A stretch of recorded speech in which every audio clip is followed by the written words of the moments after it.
अब ही मैन बनकर कैसे लोगों के दिलों पर उन्होंने राज किया, ये बात आपकी अदालत में धर्मेंद्र ने खुद बताई। रजत जी ने जब धर्मेंद्र से उनके शर्ट उतारने के ट्रेंड शुरू करने पर सवाल पूछा तो धर्मेंद्र के जवाब पर दर्शकों ने खूब तालियां बजाई थी। शर्ट उतारने वाले पहले एक्टर थे आप? ये उसका वरदान और माँ बाप का एहसान हो, उन्होंने जो दिया शरीर।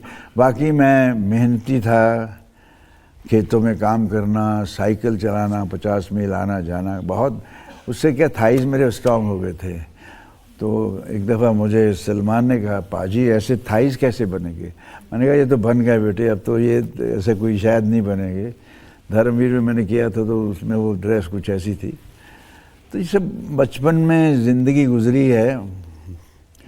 एक हम लोग कहते हैं मिडिल क्लास या लोअर मिडिल क्लास, कुछ नहीं होता, सब गरीब ही होते हैं। तो मैं यहाँ के गुर्बत नाम की नंगी तलवार पर चलकर मेरी ज़िंदगी ने तवाज़ुन सीखा है। वक्त के ये नौकीले पत्थर अब क्या डराएंगे मुझे।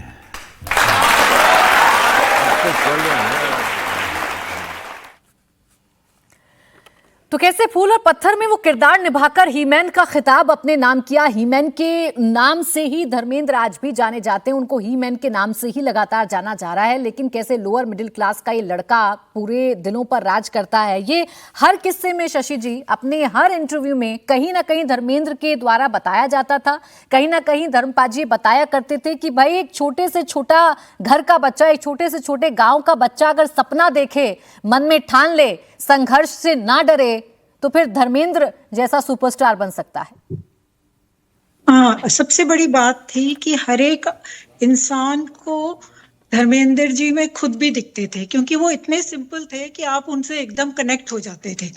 और शायद यही उनकी सबसे बड़ी खूबी थी। जो कैरेक्टर इन्होंने शोले में किया या चुपके चुपके में किया था, रियल लाइफ में भी कुछ कुछ वो वैसे ही थे।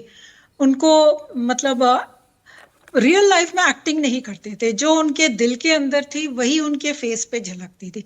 मैं उनके घर पे मिली थी उनसे, एक दो बार उनका इंटरव्यू किया था। जब ईशा देओल के बारे में इंटरव्यू किया तो उनके आंखों में ये दिखता था कि वो कितने प्राउड थे अपनी बेटी से, या अपनी वाइफ की जो हेमा जी थी वहाँ, कि भाई एक्टर हैं वो और अच्छे एक्टर हैं, और उससे ज्यादा वो अच्छे इंसान हैं। इस बात पे उनको बहुत गर्व था।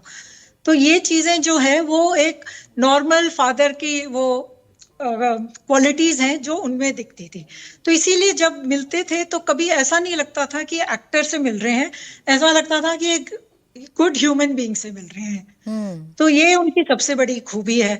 इसीलिए आज उनकी डेथ पे ये नहीं, हमें ऐसा नहीं लगता कि एक एक्टर की डेथ हुई, ऐसे लगता है कि वी लॉस्ट somebody जो हमारे परिवार के हैं और हमें उनसे एक कनेक्शन था।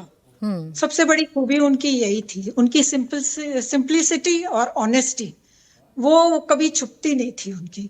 कभी भी उनका ना अपने कैरेक्टर और जो बोल रहे हैं उसमें कभी कोई वो नहीं था, फर्क नहीं था। जो सोचते थे वही दिखता था उनके चेहरे पे। और धर्मेंद्र जी ने हमेशा कहा भी कि इंसानियत होनी चाहिए। आप एक हीरो से पहले, आप एक एक्टर से पहले आप इंसान हैं, और वो इंसानियत हमेशा झलकती रहनी चाहिए। और इसलिए उनका कनेक्ट, जैसा हम जिक्र कर रहे हैं, कि आज की पीढ़ी से भी उतना ही बेहतर है जितना पुरानी पीढ़ी से है। धर्मेंद्र की सबसे बड़ी खासियत यही थी कि वो कभी बीते दिनों के एक्टर बनकर नहीं रहे। जनरेशंस बदलती गई लेकिन धर्मेंद्र को सबका प्यार मिला और धर्मेंद्र ने सबको प्यार बांटा भी। एक बार उन्होंने खुद बताया था कि नए जमाने और नए उम्र के एक्टर से उनका कितना प्यारा रिश्ता है, कौन उनसे कैसे मिलता है, कौन उनसे कैसे बातें करता है, और सबसे अहम ये भी कि क्यों दशकों बाद भी धर्मेंद्र सबके फेवरेट धर्मपाजी थे। सलमान हमेशा जहां मिलते हैं वो बोलते हैं मेरे पिछली पीढ़ी के वो एक स्टार हैं जो मेरे जैसे हैं, मैं उनके जैसा हूँ। हाँ, मैं भी यही कहता हूँ ऑलवेज। वो मैं तो कभी कभी यही बोला कि मेरा तीसरा बेटा है, वो मुझ पे ज़्यादा गया है ऐसे कहा था। Is a very nice, very affectionate. Salman नहीं पहुंच पाए थे, वो शूट कर रहे थे। ही वाज शूटिंग इन गोवा। हाँ, आपने मिस किया उन्हें? नहीं, हाँ मिस तो होते हैं ना सारे, वो इस मौके पे सब इकट्ठे हो जाए। बस Shahrukh same way, he loves me. और ऋतिक इतना प्यार से बोला, वो मेरी वार्डरोब में मेरी तस्वीर लगाता था जब यंग था, छोटा था। वो खुद ही बोलता है कि मैंने ये सारे all of them, I think I am very lucky that I have that love from them. Amit ji ने ट्वीट किया ट्रेलर देखने के बाद। It's great. मैंने फिर फ़ौरन फ़ोन भी किया था, he was shooting in Bhopal. मैं थैंक यू, नहीं पाजी फिल्म बहुत अच्छी है, बहुत मैंने लगा कि मैं तो लगा देख के, ट्रेलर देख के मज़ा आ गया। वो पाजी कहता है हमेशा। धर्म जी, आपकी सभी फिल्मों में से एक जैसे यमला नाम आपके लिए बहुत पॉपुलर हो गया, ऐसा कौन सा नाम आपको बहुत पसंद था, जो कैरेक्टर वीरू, यमला, ये कुछ ऐसे नाम थे? देखिए मेरे बहुत से कैरेक्टर हैं, आप लोगों को मेरी फिल्में आपने शायद देखी नहीं है। मेरी फिल्म थी प्रतिज्ञा एक, वो यहाँ से ये गाना शुरू हुआ है। उसके बाद फूल और पत्थर बहुत बड़ी हिट हुई थी, तब लोग मुझे शाका कहकर ही बुलाते थे, शाका शाका शाका, इतनी पॉपुलर हुई थी उस वक्त ही। शोले थी वो। इसी तरह फिर दोस्त एक पिक्चर आई, उसमें मानव था, सत्यकाम में सत्यप्रिय था, मेरा गांव मेरा देश में भी कुछ, मतलब I have played variety of roles. तो मेरे दिल के करीब तो जो हिट फिल्म है वो तो रहेंगी ही, और शोले तो फिर बहुत ही बढ़िया होगी, और चुपके चुपके मेरी बहुत प्यारी पिक्चर है। वो फिल्म जब आती है तो वो मैं देखने बैठ जाता हूँ। हम सभी देखने बैठ जाते हैं, बहुत इंटरेस्टिंग। आप कभी गुड्डी फिल्म देखिए, लगे मुझे लेके बनाई गई थी, वही बड़ी प्यारी फिल्म है। ऋषिदा वाज ए ग्रेट डायरेक्टर। आपके लुक्स के तमाम लोग दीवाने थे। इस पीढ़ी के तमाम लोग, आपकी पीढ़ी के तमाम लोग आपसे रश्क भी रखते हैं। दिलीप साहब ने कहा कि जब मैं भगवान से मिलूंगा तो मैं उनसे बोलूँगा मुझे धर्म जी जैसा हैंडसम क्यों नहीं बनाया। मुझे दिलीप साहब जैसा खूबसूरत कोई लगता ही नहीं। तभी मैं देखता था उनकी फिल्में, शहीद देखी तो मुझे लगा यार ये मेरा भाई है, शायद कौन है, I should meet him, I should be with him.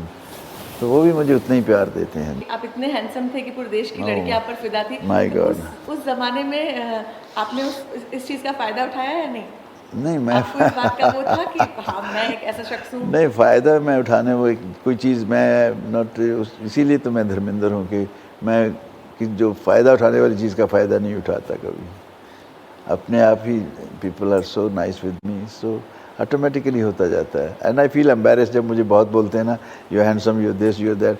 मुझे लगता है यार मैं तो ठीक नहीं हूँ, ऐसे ही मैं कैसे मुझे इतने कह देते हैं, क्या मेरा कुछ भी नहीं है, नॉट